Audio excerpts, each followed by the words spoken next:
ఉప్పు కర్పూరాంబు నొక్క పొలిక నుండు చూడ చూడ రుచి. నాన్నగారండి, ఏమిటమ్మా?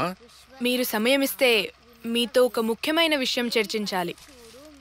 అంత ముఖ్యమైనదా?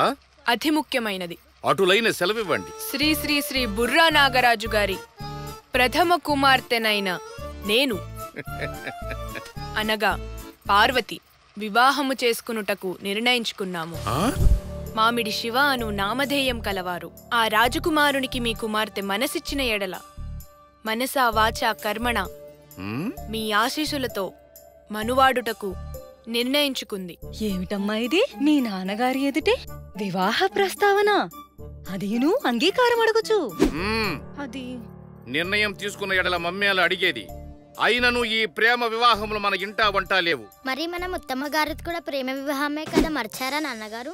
ఆపు నీ అధిక ప్రసంగము. నాటక రంగంలో అటేడు తరాలు ఇటేడు తరాలు నన్ను ఢీ కొట్టేవాడే లేడే. అలాంటిది ఒక అనామకుణ్ణి అల్లుడుగా స్వీకరిస్తానని ఎటులు ఊహించిత్రి? అవమానము. నాన్నగారు, నేను వలచిన వరుడు తన నాటక ప్రదర్శనతో హౌరా హౌరా అనిపించుకునుట తథ్యము. ఏమంటారు? అయినా మీ కోరిక మేమెందుకు కాదంటాం. పంచమి శుక్రవారం శుక్లపక్షం మధ్యాహ్నం 1 గంటకే ముహూర్తం. ధన్యవాదములు.